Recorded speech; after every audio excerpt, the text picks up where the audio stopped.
এক মুহূর্তের জন্যও তোমার থেকে দূরে থাকতে পারছি না ডার্লিং।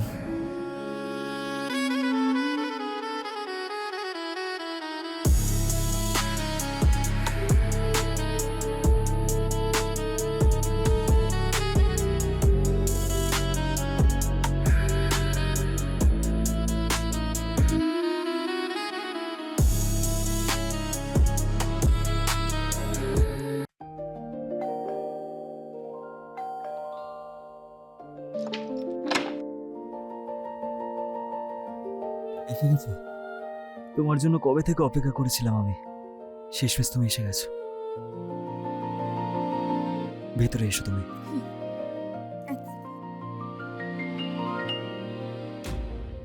তারাই ব্যাগটা কিসের জন্য? আমি সবকিছু ছেড়ে ছুড়ে তোমার কাছে চলে এসেছি, আর সহ্য হচ্ছে না। আর রাহুল রাহুল কোথায়? আমি ওকে ওর দাদু দিদার কাছে রেখে এসেছি। আরে তাহলে তাহলে পঙ্কজ দাদাকে কি বলবে?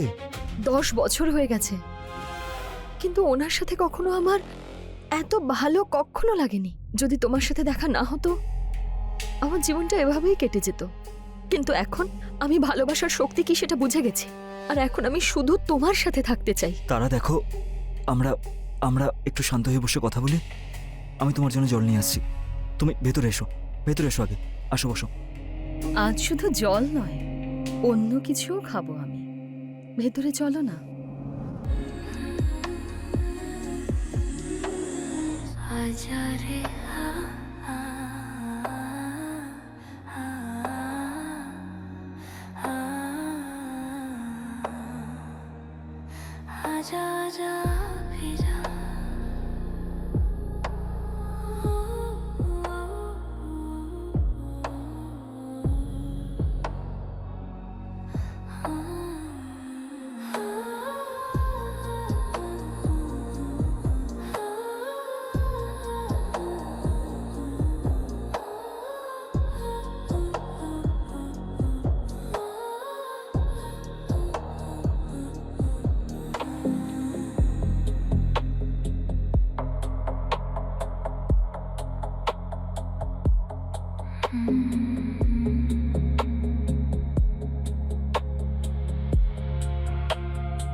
মা বাবা যদি জানতে পারে যে আমি একজন বিবাহিত মহিলার সাথে থাকছি, তাহলে ওরা তো খুবই রাগ করবে, আর এলাকায় আমরা মুখ দেখাতে পারবো না। সত্যি যদি 6 মাস আগে এই জীবনটা রিভার্স হয়ে যেত, আমি এই মহিলার দিকে মুখ তুলেও তাকাতাম না। আমি তো মজা করার জন্য কি ইউজ করতাম, ও তো সিরিয়াসলি আমার পিছনে পড়ে গেল। এখন সত্যি যদি জীবনটা 6 মাস পিছনে চলে যেত।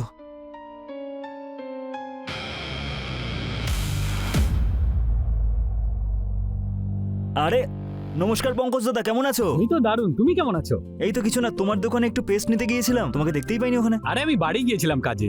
আচ্ছা আচ্ছা আচ্ছা, আর বাড়ির সবাই ভালো সব আছে তো? ঠিক আছে। তুমি দিল্লি থেকে কবে ফিরলে? এই তো দাদা এসে 2 দিন হয়ে গেছে। 2 দিন হয়ে গেছে আর আজকে দেখা করছো? আরে দাদা কি বলবো, যখনই দিল্লি থেকে এখানে এলাম তখন থেকে শরীরটা খারাপ হয়ে গেছে। দেখো এখনো সর্দি লেগে আছে, কিন্তু আজকে একটু ভালো লাগছে। ঠিক আছে, খুব ভালো হয়েছে। যখন এসেছো রাহুলকে একটু পড়াও, পড়াশোনায় একদম মন নেই। আরে দাদা তুমি যখন বলেছো তখন এটাই হবে। হ্যাঁ পড়িয়ে দেবো রাহুলকে আমি, এতে আবার বড় ব্যাপার কি আছে। ঠিক আছে দাদা, আবার দেখা হবে তাহলে। ঠিক আছে, ঠিক নমস্কার। আছে। হ্যাঁ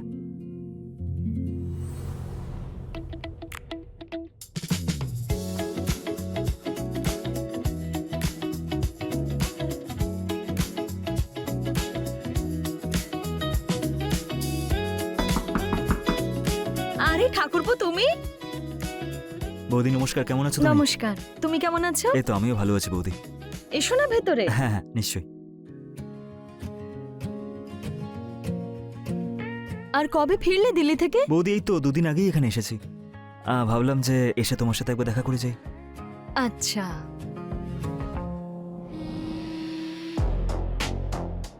কি ভাবছো? না না কিচ্ছু না, ওই আমি দেখছিলাম যে রাহুলকে কোথাও দেখতে পাচ্ছি না আমি। আমি ডেকে আনছি। রাহুল, বাবা রাহুল। আচ্ছা তুমি বসো, আমি চা নিয়ে আসি। আরে বৌদি, চায়ের কি দরকার আবার? আরে বসো না। আরে রাহুল, কেমন আছো তুমি? তুমি কখন এলে? দুদিন আগে এসেছি। আর তোমার পড়াশোনা কেমন চলছে? সব সাবজেক্ট তো ঠিকই আছে, কিন্তু ম্যাথস একটু। ও ম্যাথস তো খুব টাফ সাবজেক্ট এটা। ঠিক আছে, কোনো ব্যাপার না, এখন আমি এসে গেছি তো তোমাকে আমি খুব ভালো করে পড়িয়ে দেবো, ঠিক আছে? হ্যাঁ। ঠিক আছে, তাহলে আজকে খেলো আর কাল থেকে ভালো করে পড়াশোনা করতে হবে, ঠিক আছে? হুম। হ্যাঁ ঠিক আছে, যাও যাও যাও যাও যাও। এই নাও চা খাও। থ্যাংক ইউ বৌদি, কবে থেকে আমি তোমার হাতে চা খাইনি।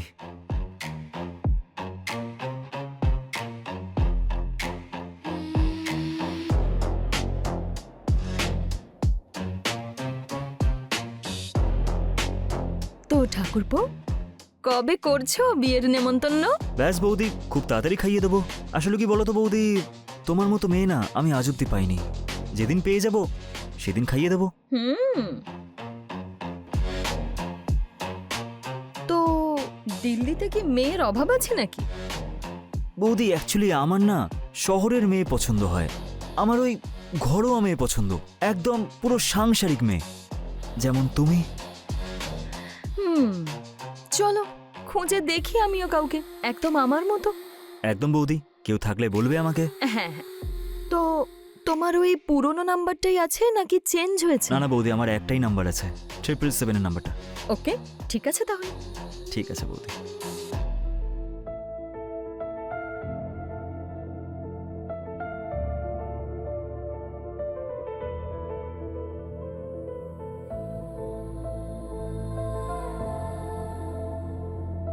কি সেক্সি লাগছে বৌদি তোমাকে।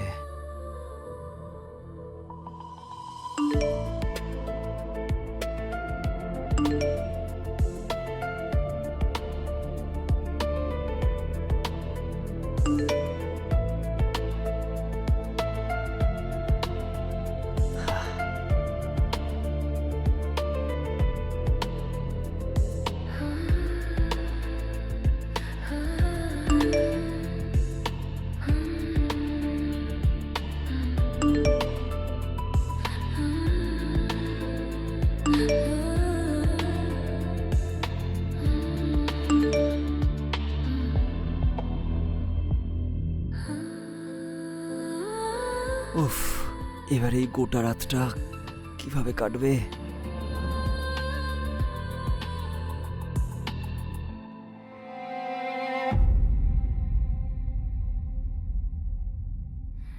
ভালোবাসলে রূপের জিল্লা হয়তো এতটাই উজ্জ্বল হয়, যেমন শ্রাবণ মাসের প্রথম বৃষ্টি।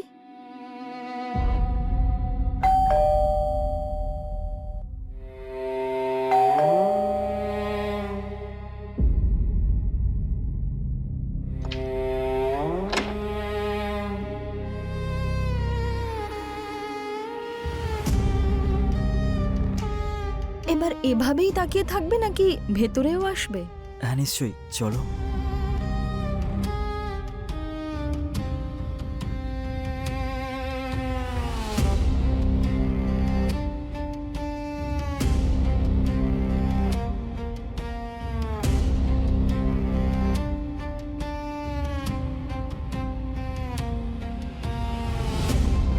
কি খাবে তুমি? ঠান্ডা না গরম? বৌদি, যেটা তোমার মন চাইছে সেটাই দিয়ে দাও। ঠিক আছে, আমি নিয়ে আসছি, তুমি বসো।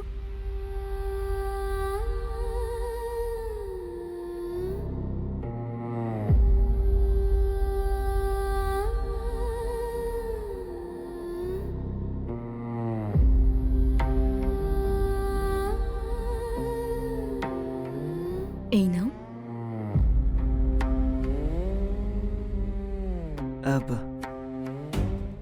আরে বৌদি, বৌদি মজা করো না, এখন তো গলাটাও শুকিয়ে গেছে। আচ্ছা ঠিক আছে, তোমার গলা ভিজিয়ে দিচ্ছি। আসলে কি জানো তো, তুমি আমার স্পেশাল গেস্ট, তো অতিথি আপ্যায়ন করতেই হবে না। নাও।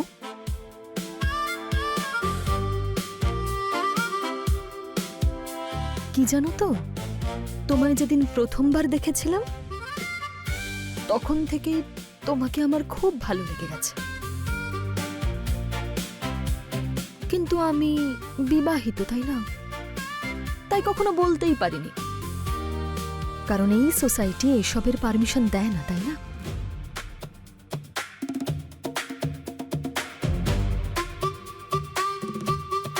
বৌদি, হুম, তুমি জানো এটাই তো চলে আসছে, যেই সমাজ ভালোবাসার জন্য কোনো পারমিশন দেয় না।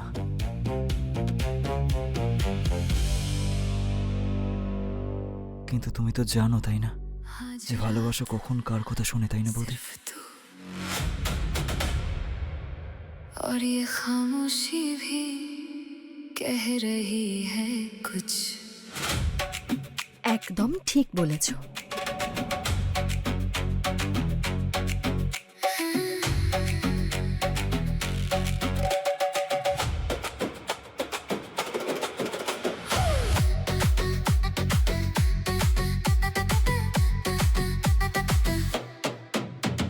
पास आ सैया, धीरे से मेरे सांसों को छू ले तू चुपके से। आंखों में तेरी जो गहराई है उसमें ही डूब जाऊं मैं धीरे से। पास आ सैया, रुक जा यही इस रात को होने दे हसीन। तेरी बाहों की खामोशी में दिल मेरा खो जाए कहीं।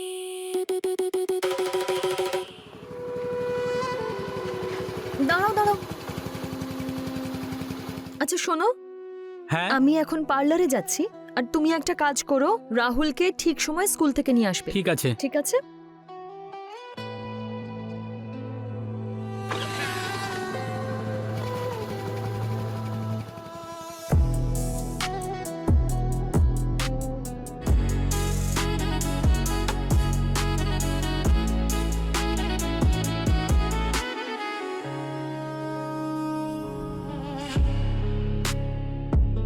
কাল তুমি দিল্লি ফিরে যাবে, তাই আমি এটা ভাবলাম যাওয়ার আগে তোমার সাথে দেখা করে যাই। কি ব্যাপার আমার ডার্লিং, আমার সাথে দেখা করতে হোটেলেও চলে এলে?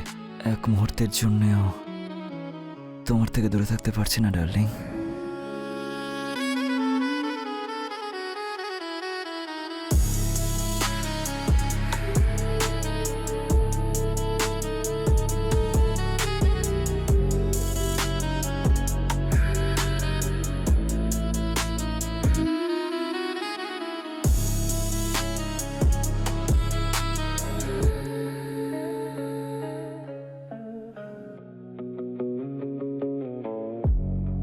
আরে তারা, একটু লুচি এনে তো। হ্যাঁ, যাই।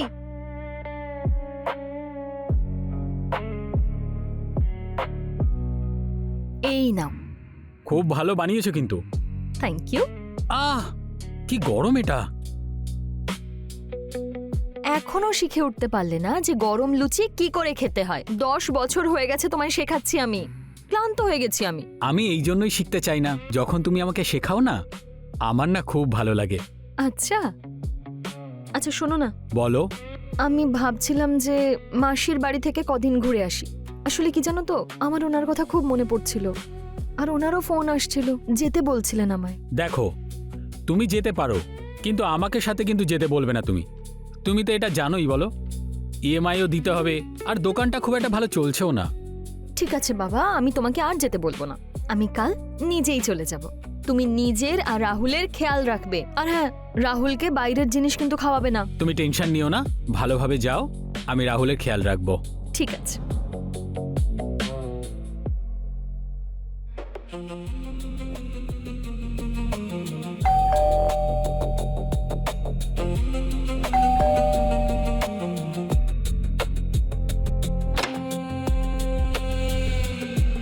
আরে তুমি?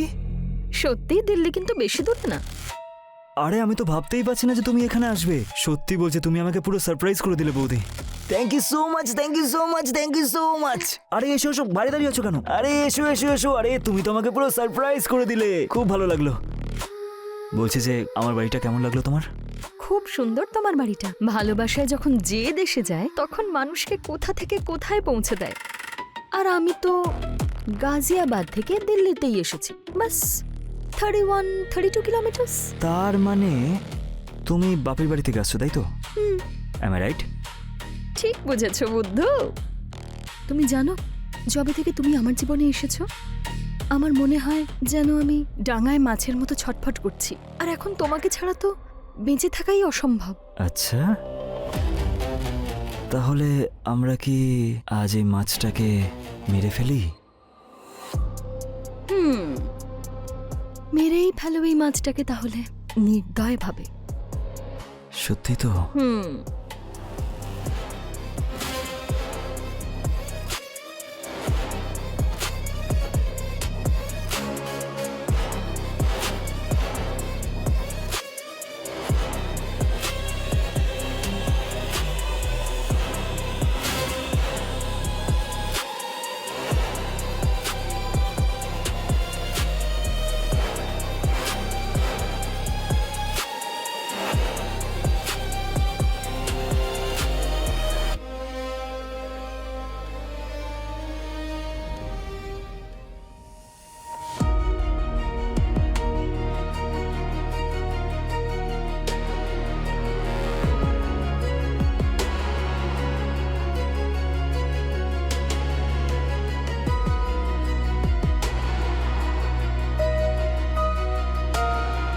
কি হলো, এত টেনশন করছো কেন? আরে না না বাবা, টেনশন কোথায় করছি। আমি ভাবলাম আজ তুমি এসেছো, আর দিল্লিতে এমন কোন জায়গায় ঘোরাবো তোমাকে আজকে যেটা তোমার সব থেকে ভালো লাগবে। তাই ব্যাস এইসব ভাবতে ভাবতেই হারিয়ে গেছিলাম আমি। দেখো না কিরকম পাগল বলো না আমি। আমাকে তো পাগল তুমি করে দিয়েছো। তুমি জানো, তোমার সাথে যে কোনো জায়গা আমার কাছে স্বর্গের মতো। তাই আমি তোমার সাথে যেখানেই থাকি না কেন সব জায়গা আমার ভালোই লাগবে। এটা তো তোমার পাগলামি আমার ডার্লিং।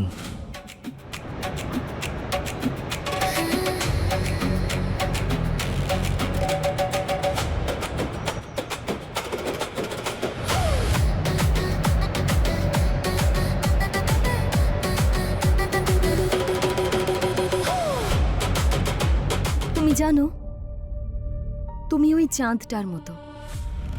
তোমার আশ্রয়ে অতটাই শীতলতা আছে। বলছিলাম যে বেশি শীতলতা কিন্তু ভালো নয়। নাও তুমি এটা খেয়ে নাও, তোমার কষ্টটা একটু কমবে। কিন্তু আমি কখনো ড্রিঙ্ক করিনি, নেশা হয়ে যাবে না তো? আরে সবাই তো নেশা করার জন্যই খায়। এটা খাওয়ার পর না তুমি স্বর্গ দেখতে পাবে। ঠিক আছে, তুমি বলছো যখন খেয়ে নিচ্ছি। এটা খাওয়ার আগে চিয়ার্স করতে হয়। চিয়ার্স।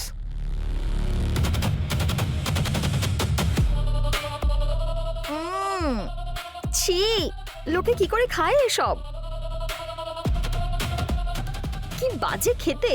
কিছু মানুষ এটাকে কষ্ট ভোলানোর জন্য খায়, আর কিছু মানুষ খুশিতে খায়। এটা খাওয়ার পরেই কষ্ট আর খুশি দ্বিগুণ বেড়ে যায়। ঠিক আছে, তোমার জন্য তো আমি বিষও খেতে পারি। এটা আর এমন কি?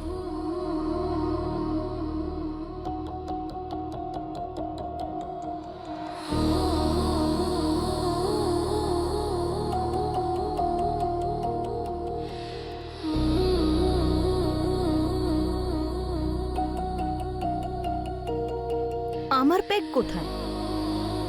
আরে আমি ভেবেছিলাম তুমি আর খাবে না। এটা তো চিটিং হচ্ছে।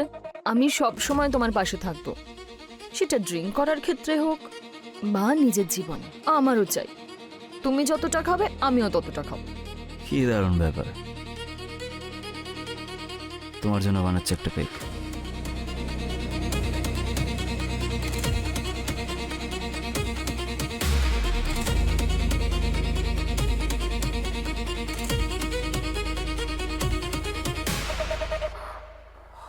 তুমি দুটো হয়ে গেলে কি করে? এখন আমায় দুজনকে ভালোবাসতে হবে? দেখো দেখো, তোমার নেশা হয়ে গেছে। সবাই কিন্তু এইসব খাওয়ার পরই এরকমই কথা বলে। একটা কথা জিজ্ঞাসা করি তোমাকে, তোমার কি হাইট থেকে কি ভয় করে? হ্যাঁ, খুব।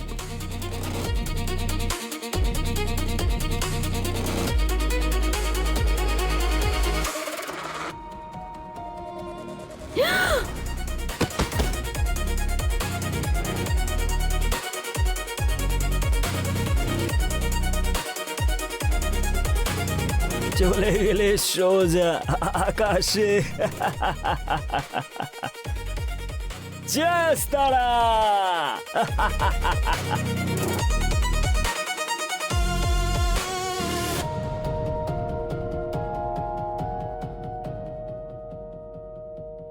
ইন্সপেক্টর বাবু, আমার স্ত্রী 3 দিন আগে বাপের বাড়ি গিয়েছিল, বলেছিল 2 দিন পর ফেরত আসবো।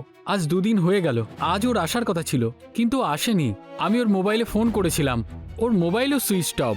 আর আমি ওর মাসির কাছে ফোন করেছিলাম, ও ওখানেও যায়নি। আমার খুব ভয় করছে স্যার। ওর কোনো ফটো আছে তোমার কাছে? হ্যাঁ, ফটো আছে।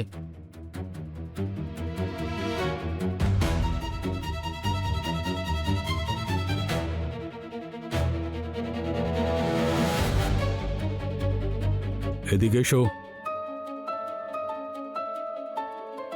এই তোমার স্ত্রী? দেখছি।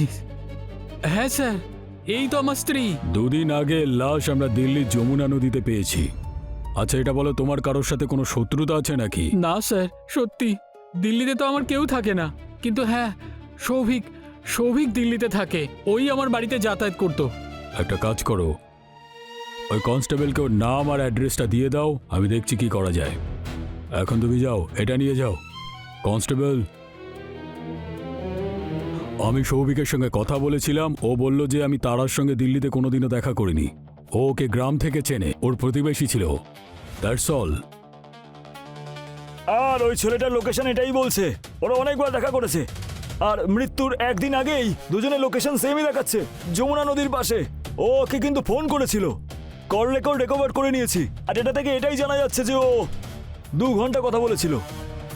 একটা কাজ করো, ওই সৌভিকের উপরে নজর রাখো, ছাড়বে না ওই বদমাইশটাকে। আমি আসছি।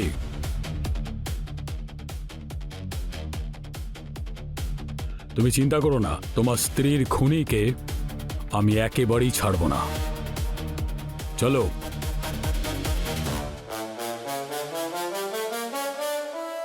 মিস্টার সৌভিক। ইন্সপেক্টর স্যার আপনি? তোমাকে তারার মার্ডার কেসে অ্যারেস্ট করা হচ্ছে, চলো আমাদের সাথে। তাহলে হ্যাঁ স্যার। নিয়ে চলো একে।